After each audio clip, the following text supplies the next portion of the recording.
The smell of cleaning products stayed with me as I put my keys down on the worn kitchen bench. It was late. My back hurt, my hands were sore, and all I wanted was a warm wash and a few hours of sleep without being woken up before doing it all again. This was the life my family thought I hadn't gotten away from. The cleaner living week to week, always close to burning out. To them, I was the underachiever, the one who didn't make much of herself. And for years, I allowed them to think that. I acted the part they expected. Quiet, unnoticed, struggling. What they didn't realize was that every chore I did was part of something much bigger, something they could never have pictured. The little light on my voicemail blinked. A few new messages. I pressed play and listened as the usual voices broke the quiet. "Hey, Sarah," my sister Chloe chirped, sounding falsely sweet. "Just wanted to remind you that Father's birthday meal is this Friday. Don't forget it's early, not late like last year. Try not to be delayed this time." Okay. Message number 2. "Sarah, we're getting food from that fancy restaurant for the dinner, so maybe eat before you arrive. I know it's probably too expensive for you, sweetie." Message number 3, Dad's harsh voice. "Don't bring one of your weird presents. Just show up, say happy birthday, and don't make us look bad." I just stood there, the sting of their comments hurting more than I let on. They believed they were being helpful, even kind. But every single word carried a judgment, a reminder of where they thought I stood in life. Not as successful as them, just barely getting by. They didn't know about the few businesses I quietly owned, or the fact that I had made my first million several years ago, or that recently, a major magazine wanted to profile me for a special article, the secret success story who quietly built a big business. I hadn't replied yet. Not because I was unsure, but because I was finally prepared. And it all started a decade back at that same family gathering where Dad would later say, "Still just a cleaner." A decade prior, I was in my early 20s, fresh out of a bad relationship, with no money and no plan. I left university to look after my gran, who was like a second mother. The rest of the family didn't help out. They were too busy focused on their own careers. Banking, legal work, marketing, good jobs. After Gran died, I was on my own. No money saved, no qualification, and no idea what to do. I took the only job I could get, cleaning homes. It began as a short-term fix, a way to pay the rent. But one day, I cleaned for a woman named Mrs. Davison. She was well-off and kind, and she noticed potential no one else saw. "You're clever," she said one day while I organized her messy files quickly. "Why waste your talent on cleaning?" I told her I couldn't afford to have big dreams. She laughed softly and handed me a business book. I read it right away that night. Then I read several others just like it. My perspective shifted. I started getting up earlier to read. I listened to business talks while I cleaned. I paid attention to how successful people managed their lives. And slowly, a thought began to develop. What if I created a business that did more than just clean? What if I thought about home services differently, as something premium, efficient, modern, designed for the wealthy clients I served? So I did. I saved every spare penny I could. I slept on a floor mattress in a shared flat. I ate simple meals for ages. And after a year of working very long hours, I started Elite Estates, a high-end property services company that offered everything from cleaning to personal assistance, staffed by carefully chosen staff trained to be discreet, organized, and meet high standards. I kept it a secret. No one in my family. I didn't want their negativity. I didn't need their opinions. I just got on with it. I signed my first client a few weeks later, a wealthy client in a nice area. He recommended me to others. After 2 years, I had a team of people. After 3 years, we opened in other cities. After 5 years, I was making a lot of money each year. But at family gatherings, I still let Chloe boast about her work. Still let Mother offer me discount vouchers, and Father looked disappointed whenever I mentioned business ideas. They thought I was not ambitious, that I had given up. But I was building something much more impressive than any of them pictured. And now, with the magazine article due out soon, the same day as Father's birthday meal, the truth was about to come as a huge shock. They wouldn't see it coming, and I wouldn't say a word until they saw my face on the screen with the words, "From cleaner to business leader worth billions," right below it. The car park of the nice restaurant was already full when I pulled in behind an expensive black car. I stayed in my car briefly, hands resting on the steering wheel, watching the parking attendant move back and forth under the warm glow of the lights. Technically, I didn't have to be here. I could have skipped the dinner entirely and let the news the next day do the talking. But a part of me wanted to be there when it all happened, wanted to remember their condescending looks so the revelation would have maximum impact. And besides, it was the last time they'd see me as beneath them. I stepped out of my car, a simple old car I'd used to fit in. No one would guess the person behind the wheel had a selection of expensive cars tucked away in a special garage elsewhere. I gave the keys to the parking attendant with a nod and went inside. "Sarah," Chloe's voice, full of false cheer, called out. She stood up to greet me, gesturing broadly. "Wow, you're punctual. That's a surprise." I managed a smile. "Happy birthday, Father." He hardly glanced up from the menu. "You look worn out. Busy day scrubbing floors." And there it was, the dig, the line he'd been ready to make the moment I walked in. He didn't even bother to hide the knowing smile. I felt the anger rise within me, but managed to smile instead. "You could say that." Mother leaned closer to touch my arm. "We're just glad you could make it. We know your work keeps you occupied." Occupied? That's what she called managing teams in different areas and making deals with big builders in various countries. But sure, occupied. As the server brought the drinks and starters, Chloe started talking at length about her important presentation for a new customer. Something about a new app and getting people to talk about it. She flung her hair back dramatically. "So," she said, turning to me, "how's the cleaning job?" I took a sip of my water. "It's going well." Father scoffed while drinking. "Easy work, isn't it? Just clean and leave. A simple existence." There was a time when that would have upset me greatly. When I would have gone home and felt discouraged, wondering if I'd made a mistake by staying quiet. But not tonight. Tonight, I smiled and agreed. Simple, yes, but effective. The server returned with wine and starters, and the feeling shifted toward my sister Sarah's promotion at her marketing company and my brother David buying a larger house. I listened quietly as they congratulated themselves, making sure to sometimes look at me with pity. It was almost theatrical. Then Chloe got her phone out. "Did you guys see what's coming out tomorrow on the big magazine's weekend feature?" she said, looking at the screen. "Apparently, they're doing this major article about a person who made billions themselves. And it's a woman, too. Used to clean houses of all things. Isn't that something?" I almost choked on my water. "Who is it?" I asked casually. She showed me the screen. "Sarah Price." Everyone went silent for a moment. My mother blinked. "Sarah Price." "Hold on," David spoke slowly. "Hey, isn't that your first name?" "Just a coincidence," Father interrupted, waving it away. "Couldn't be our Sarah." Chloe laughed. "Seriously? Can you picture that?" She pointed at me, laughing harder. "From cleaning floors to making millions? I mean, no offense, Sarah, but you're not exactly magazine cover material." "None taken," I said with a small shrug. You never know who's out there achieving things quietly. The situation was full of irony. They were sitting right there with the person they were about to see on TV the next day. The person they ignored, belittled, and doubted, and they had no idea. The night continued, filled with subtle criticisms, fake nice words, and bad food. But I put up with it all because the next day, things would be different. After we sang the birthday song and took pictures, I got up to go. "Going so soon?" Father asked, eating his dessert. "Got an early start tomorrow," I replied. "Work never stops." "Still scrubbing bathrooms?" He grinned. I smiled. "Something like that." As I headed for the door, Chloe called out, "Hey, bring your cleaning stuff next time. You could clean my flat sometime." I paused and turned slightly, and gave her a small smile that said a lot but nothing clearly. "See you tomorrow," I said. They thought I meant seeing them later, but I meant when their faces appeared on their screens, when the rest of the world would know my story before my own family did, and when the fancy car parked outside would make sense. The next morning was bright and sunny.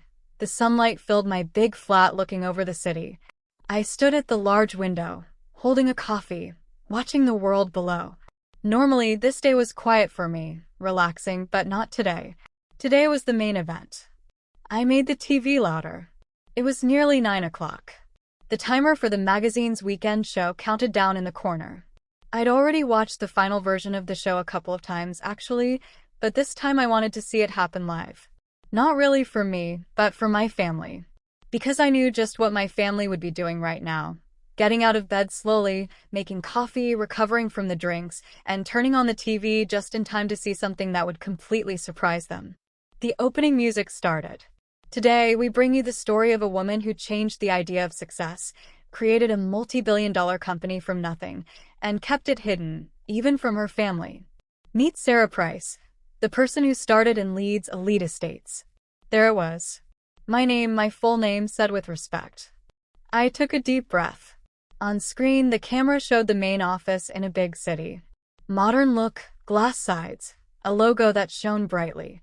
Then a picture of me walking confidently inside, dressed in a smart white outfit, shoes making sounds on the floor. My voice was heard over the video. People saw me as just a cleaner. They didn't know I was creating something huge. The show continued, showing comments from happy customers, chats with the main people working for me, even video from the beginning. Me cleaning surfaces, sorting rooms, making simple adverts by hand. Then came the most impactful part. A list of places Elite Estates worked in, major cities like London, Tokyo, and Sydney. Many countries, hundreds of staff, worth several $billion. I could picture them now. Father dropping his drink, Chloe's mouth falling open, Mother making a loud noise of surprise. I'd given no sign at all. Then the last part was shown. Me getting out of a fancy black car, wearing sunglasses, as an interviewer asked, "Why hide it for so long?" I looked at the camera and smiled. Because being successful doesn't require approval. And sometimes the best bit is seeing those who didn't believe in you understand they didn't know you at all. Fade to black. I didn't have to wait long. My phone started going crazy. Calls, messages, online notifications. And then the family group message became very active. "Mother Sarah, we saw the program. Is this real? Chloe, hold on. Is this actually you? Why didn't you say anything? David, wow Sarah. You're in that magazine. How long has this been happening? Father, we must talk now." I looked at the screen, letting the messages come in. My coffee was cold, but I didn't mind. I walked to the garage, phone still vibrating in my hand. My actual car, a very expensive new car, shone under the lights. I got into the driver's seat and started the car. They had questions, naturally, and I had responses. And today, they wouldn't get answers by message or an awkward phone call. They were going to see and feel the truth, because today I was going to go and see the people who had just made fun of me, this time in a car they could only dream of, wearing very expensive clothes and walking in not as the relative they were embarrassed by, but as the person everyone was suddenly talking about. As I drove through the quiet streets towards my parents' place, I thought about the years I'd kept quiet. Every family meal, every critical remark, every time I didn't speak up, I didn't wish I'd spoken up earlier. Being unknown helped me focus and develop. But now it was time to make my presence felt. I turned into their road, the same quiet street I'd left years ago with just a bag and no direction. Children were playing outside. People were watering their gardens. I could imagine the talk when they saw the expensive car arrive. I parked outside their house, paused for a moment, and got out into the sunshine. Mother opened the door before I got to the stairs. She looked pale and shocked, with messy makeup. "Sarah," she whispered quietly. Is this real?" I smiled softly and showed her my phone with the magazine headline on it. "You tell me." The feeling inside the house was heavy, like the whole house was waiting. Mother moved back as I stepped into the entrance, her eyes looking at me closely, trying to understand. I could tell she looked like she hadn't slept. Her clothes were creased, her hair was quickly tied back, and her voice shook as she asked, "Why didn't you say anything, Sarah?"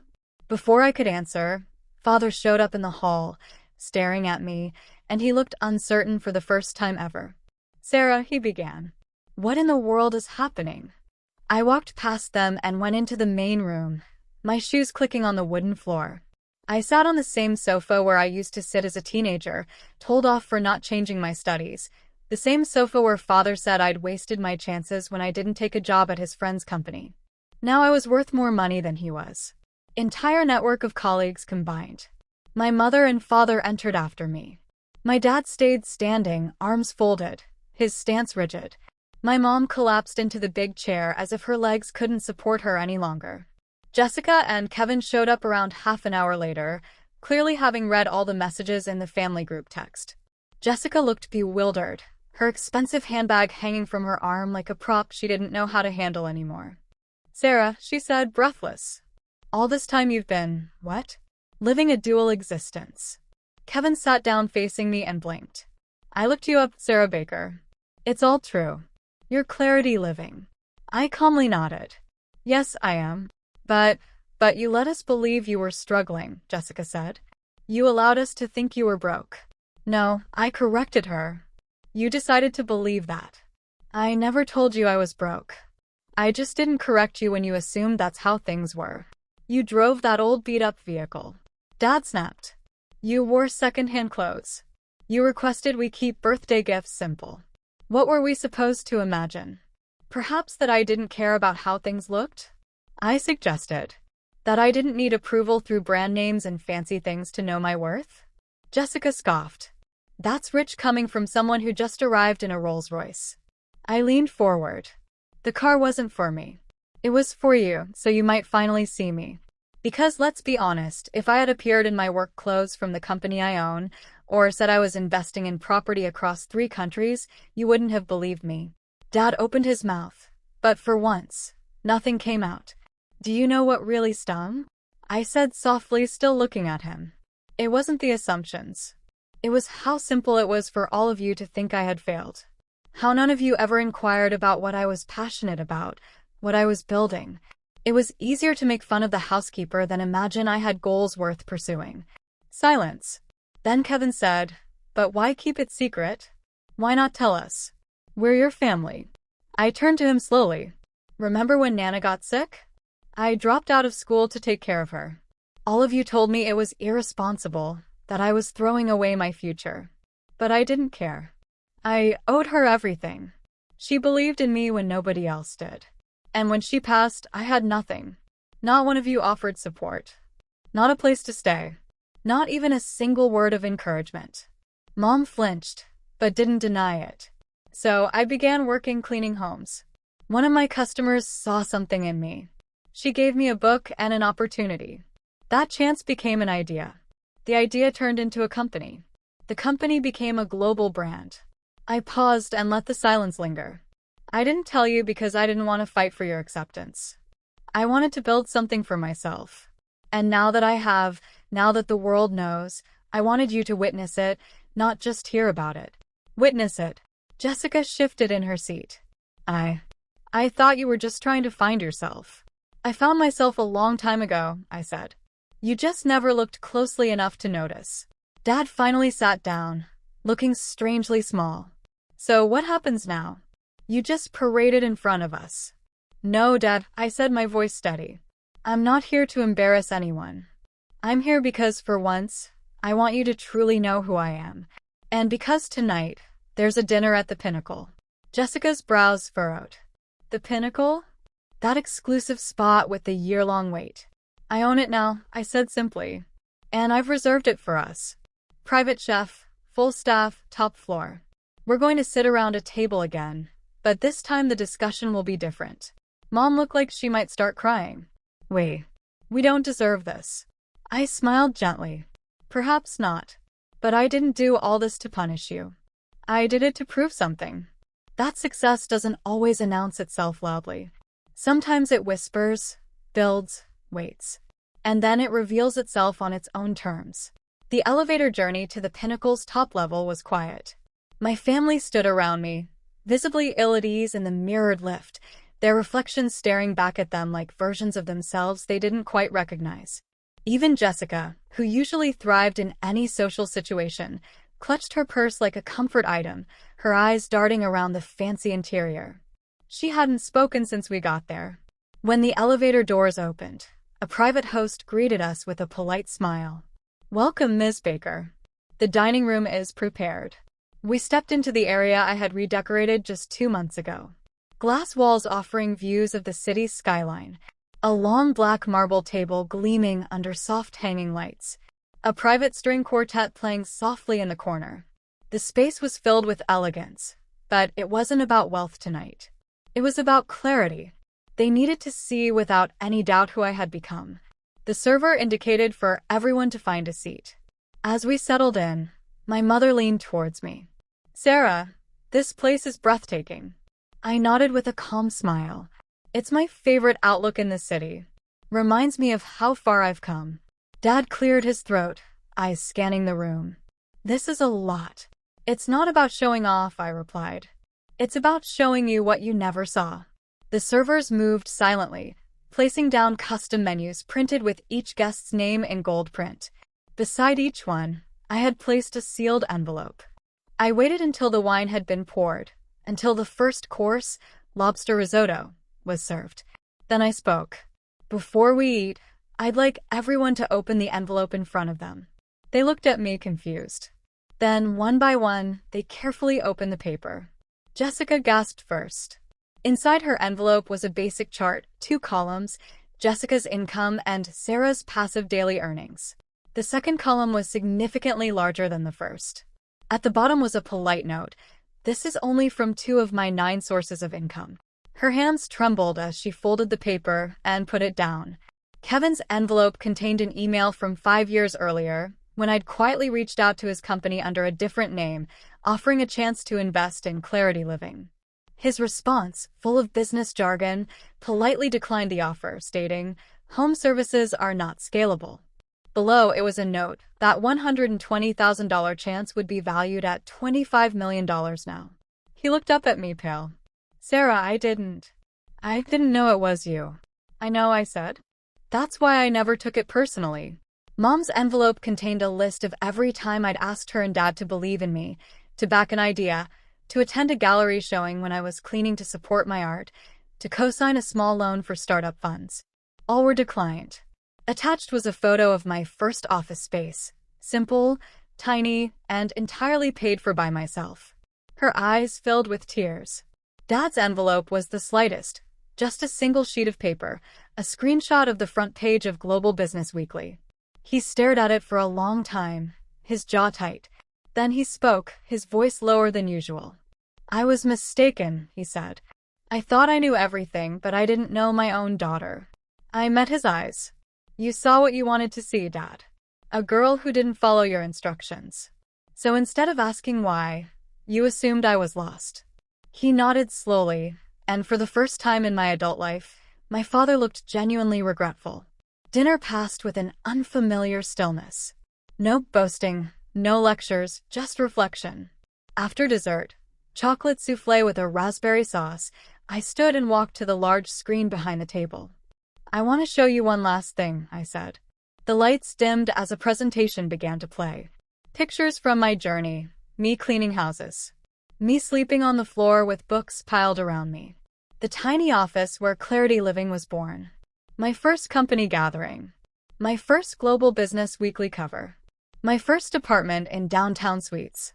Each image was paired with a quote. Some from the press, some from old emails and texts from my family. "You're wasting your time. Maybe try a community college next semester. Sarah needs to face reality." Then the final frame appeared.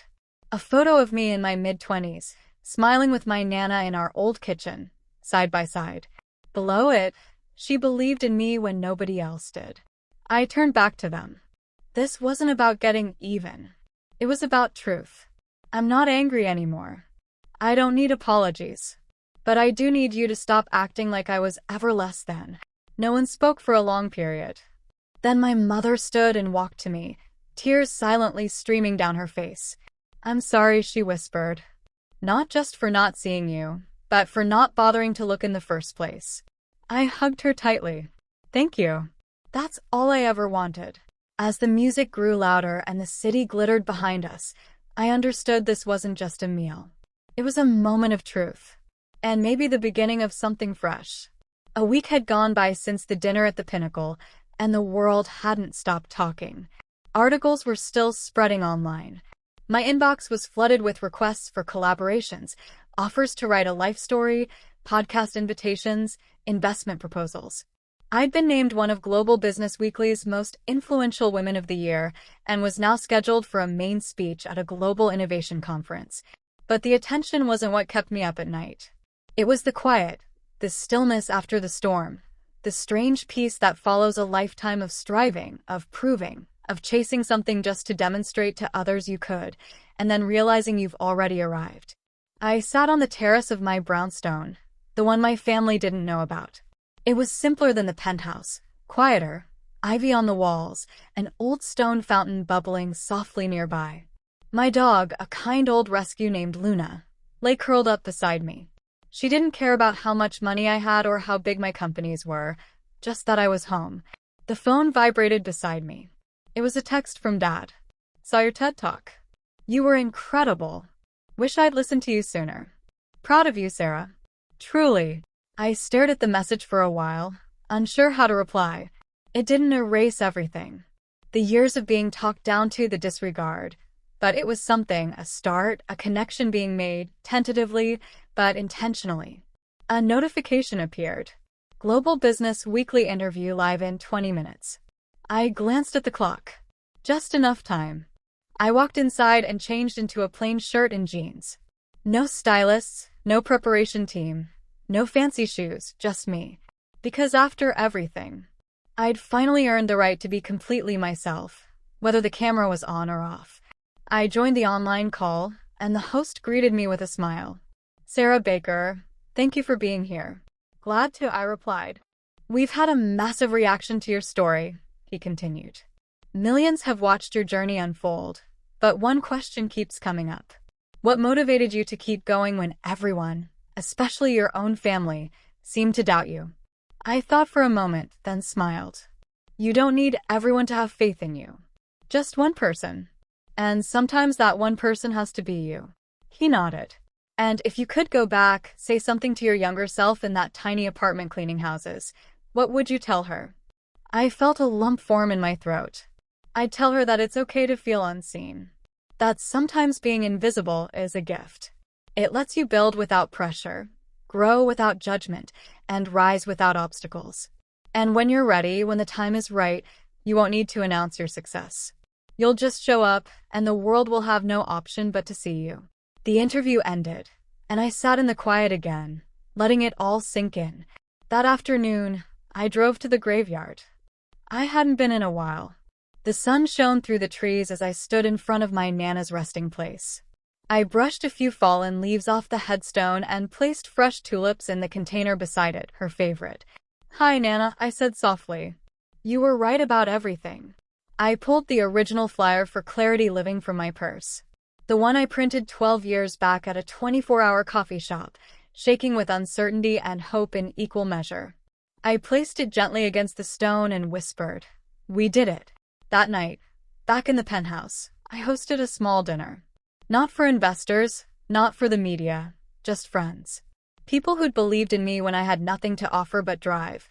My first worker, my best friend from university, Clara Jones, the lady who gave me the lean startup plan and noticed potential in the cleaning lady when others didn't. We laughed, shared wine, talked about the future, and for the first time, I didn't feel like I had anything to prove. Later, as I looked out over the glittering city lights, my phone vibrated again. A new message in the family group text. "Mom, next Sunday is our turn. Family dinner's at our place. You don't have to bring anything, just you. And if it's okay, maybe you could tell us more about what you're building. We want to learn." Finally, I smiled. There was no victory parade, no burst of confetti, just quiet understanding and a slow, steady unfolding of the old story they had written about me. Because I hadn't just changed my life. I had rewritten the narrative. From struggling housekeeper to self-made millionaire, from unseen daughter to undeniable force. And maybe, just maybe, the most powerful kind of getting even is simply becoming everything they said you couldn't be.